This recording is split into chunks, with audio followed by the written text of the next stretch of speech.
Okay, today I'm going to do a review of the Star BM pistol. Currently at this point in time, this handgun is out on the surplus market and there's several different distributors or wholesalers selling it, and they're quite common. You can get them from any of the main suppliers of surplus guns, JG Wholesale, AIM, Century Arms, I think. And you find a lot of them on the gun broker online and that. And generally the pistols, I think I paid $271 for this gun with a box. And I got the box, factory box, the manual in Spanish, the pistol, and one magazine and a cleaning rod. And then I went and bought a couple spare mags. And what I'm going to do in this video is we're just going to talk about this gun more or less like as a buyer's guide, or to explain it and talk about some of the markings and who used it. I'm not going to get into disassembly, because if you go out on YouTube, there are a ton of videos that show you how to field strip this gun, that talk about it and shoot it.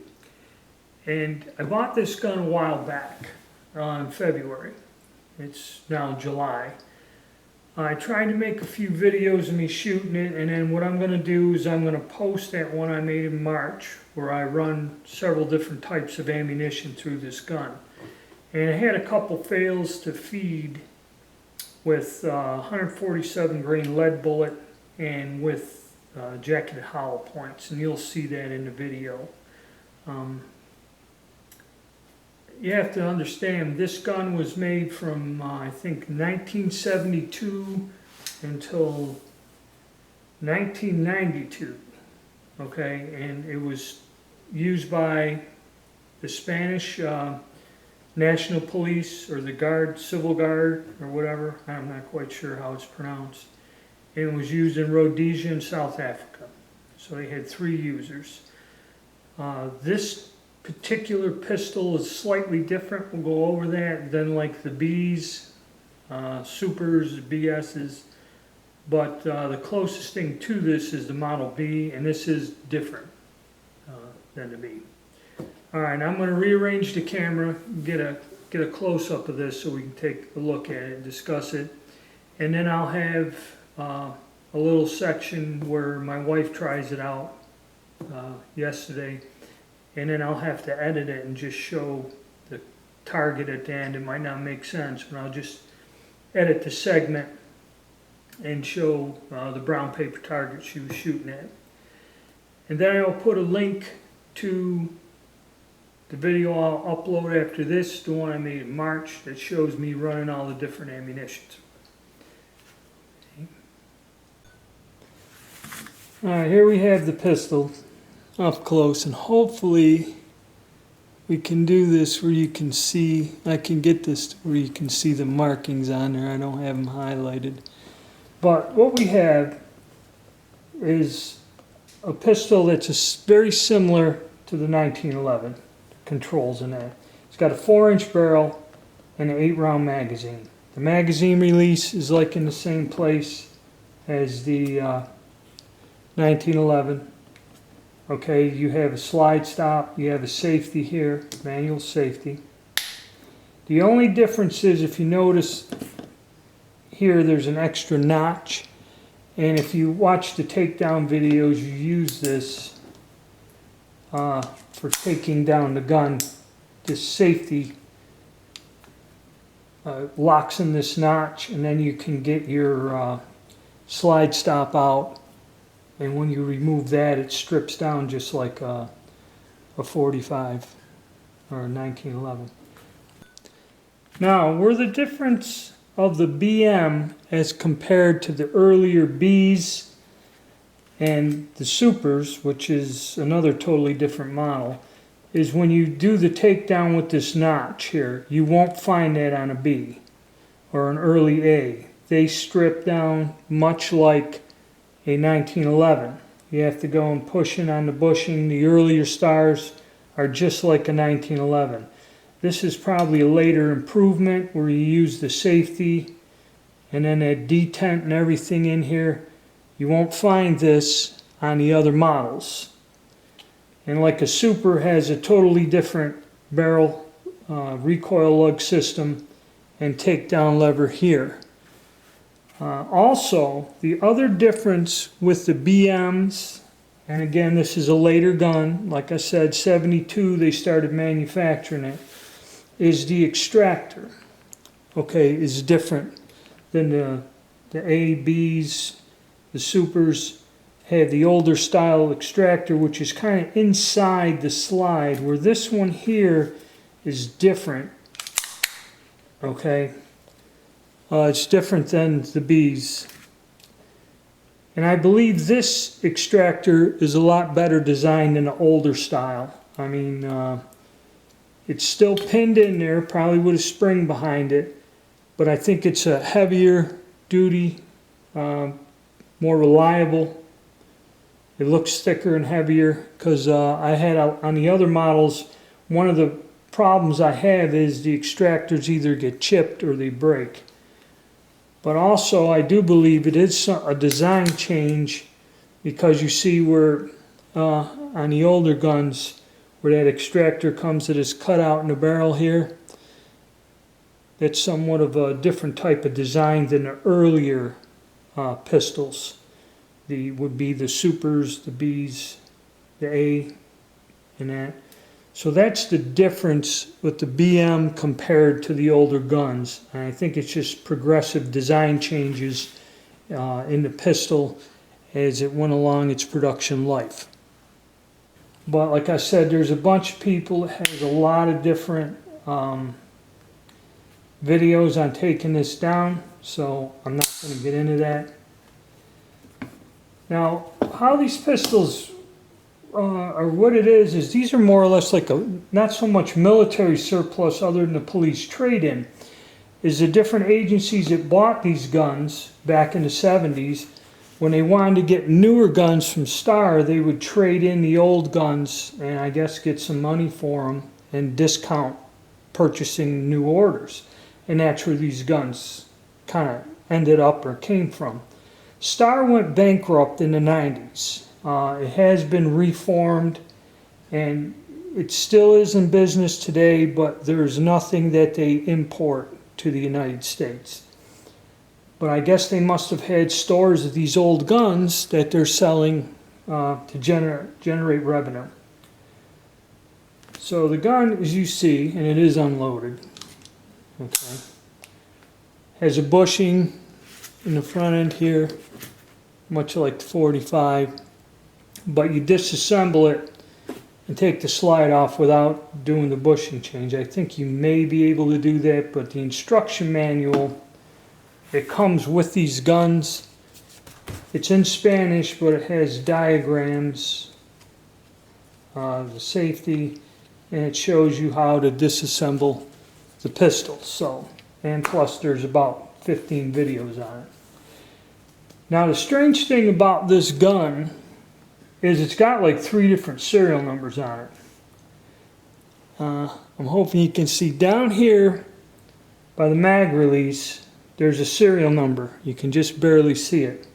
And this serial number does match this number here on the outside label of the box. Now there's this other 4-digit number that I can't find on anything anywhere. And on the other side of the gun, all of these guns have this kind of a strange thing here. This is a spot face from an end mill, and it appears to be taking out a marking. There appears to be a stamping. This clears the marking out, which could be a property mark or whatever. And then where these two spot faces are, there's another set of serial numbers, both on the slide and both on the frame. Okay, here we have 76 on the trigger guard, which I believe is the year it was manufactured. The later Star pistols, they just stamped the year on it. And then here we have the serial number put on by the importer. So that's 3 different serial numbers. And also, this importer's serial number is on this label on the bottom of the box. And I'm not quite sure what serial number it is officially, but I think it's the importer's number. And then there you have the importer's scroll on the gun.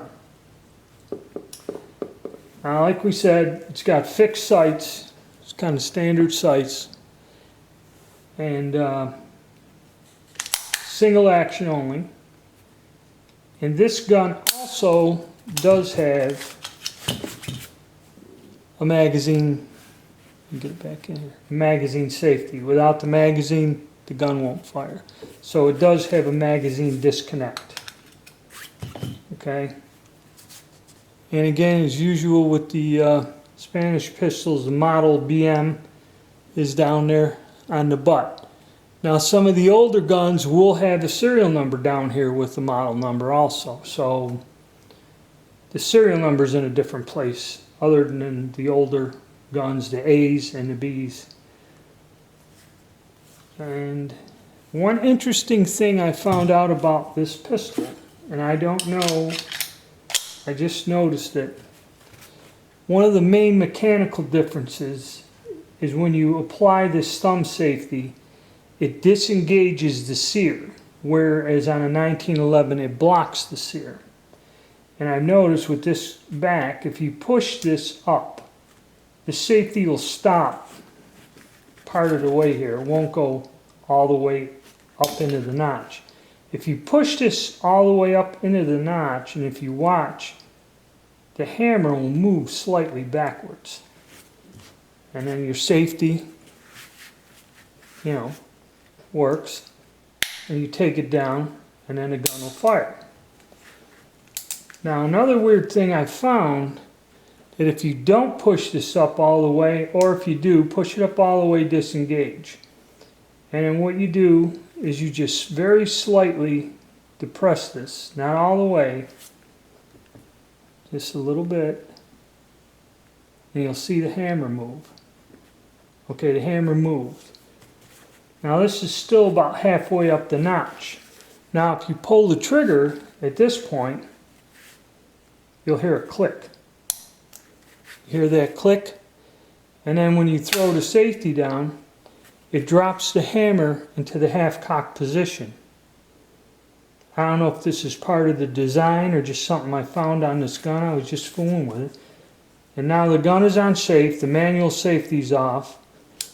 The gun is basically locked until and you can have a round in a chamber at half-cock and then just draw it back and fire. So that's something interesting I found on there that most people don't review. And like I said, for under $300, it's not too terrible price-wise. I'm sorry, I'm trying to do this like over the shoulder and get a close-up of it. And the Star pistols kind of didn't have a reputation of quality. And as you see how like the exposed metal here is stained and that, they're fairly well made. Okay, they always kind of got a bad rap because there were some Spanish copies of Smith & Wesson pistols that came in through the years that were of low quality.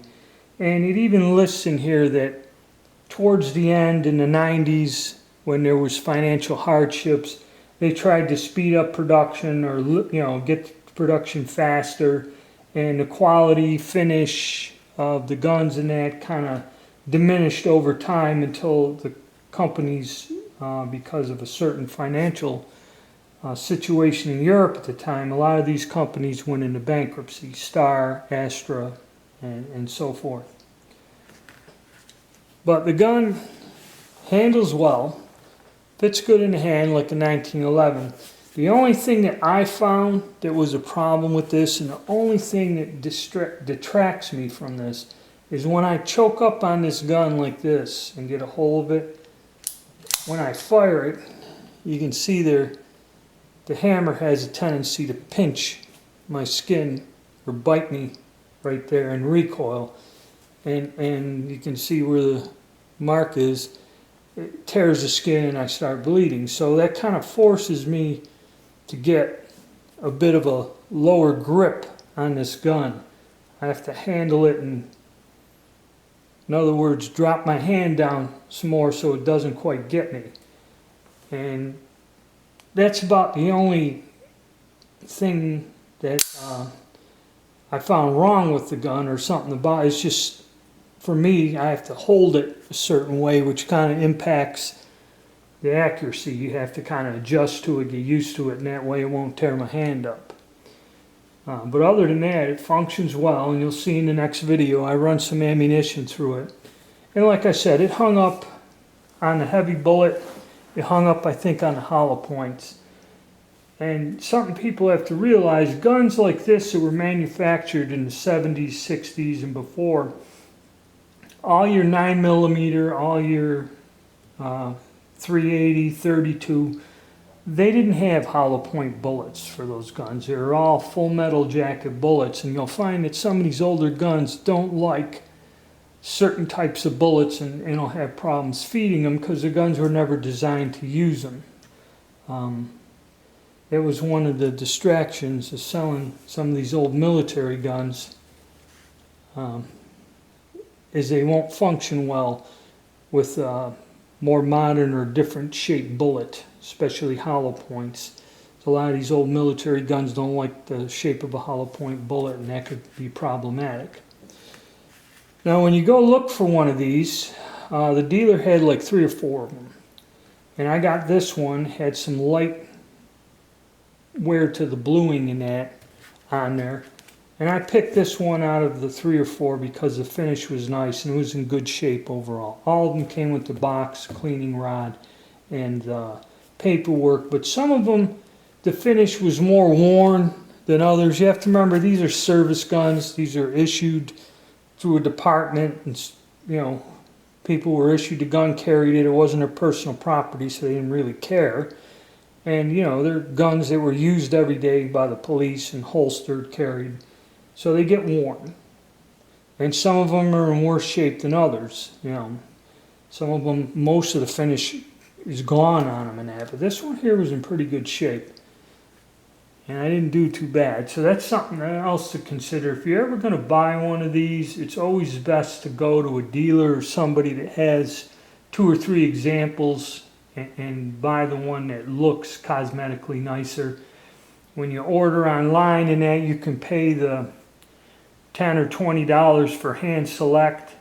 A lot of these companies offer that, but you know, I've heard some guys when they get it, yeah, it's great. I mean, the gun was nice, but then some people pay for hand select and the gun's got half the finish missing, rusted, so you never quite know. It's always good to buy these right when they come in, as soon as possible. That way you can talk to the distributor or the people selling them and get the best one cosmetically. Then a later issue, or as the pile dwindles, you're going to get to some of the more beat up ones towards the bottom. But they come, this particular gun will come in a cardboard box, or I've seen them with a plastic box that is, you know, made by Star. It has the company logo in it, so it is a Star product. They'll come 2 ways, in a old cardboard box or in a plastic box. And then you'll get some of them that have no box and no magazine, and or parts of some, you know. But that's the gun overall, and nice, handles well. I have, like I said, other than a couple failed feeds with a heavy bullet, a cast bullet, and a hollow point. But other than that, if you use full metal jacket bullet, this gun functions 100% without a hiccup, without a problem. And another thing, magazines. Usually when they bring these pistols in, they also have all the spare magazines. Buy the magazines as soon as possible while they're reasonable, because like now, to get one for a Super B or something, people want like upwards to $50 for an original magazine. So that's something else you should think about. If they're available when you buy it, and you know they're $15, $19, get a couple extra mags while you're buying the gun too. Alright, so that's my take on this gun. Like I said, it's kind of unusual. Has different serial numbers, which are probably from rework, and the different markings. And now we'll go on to where we see the missus take her out and shoot it for a while. Okay.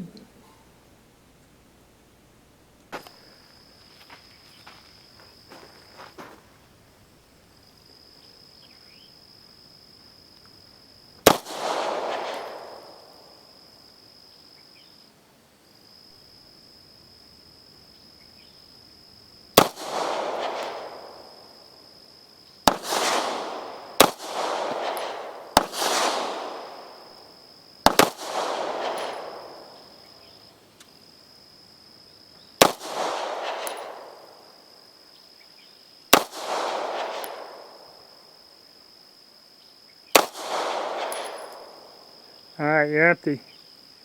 Seems that Mrs. Cobra 49 has taken a liking to my Star BM pistol. You can handle that alright? Yep. You like it? Yep, it's good.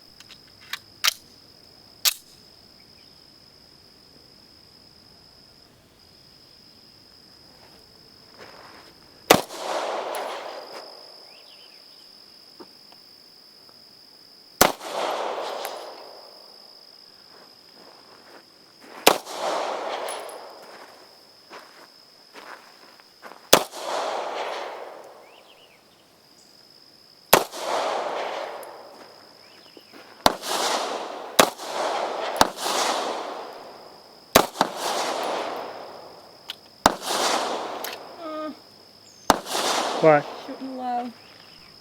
You gotta just practice a little more and get used to the gun. The recoil on that's pretty snappy. It's nice. Alright. Too bad, you know, stringing pretty good. Just, again, it's more practice and getting used to the gun. It does have, compared to a full-size pistol, it does have a little bit of a snap to it, you know, being a short-barrel gun. And that's just something you have to get used to with practice. But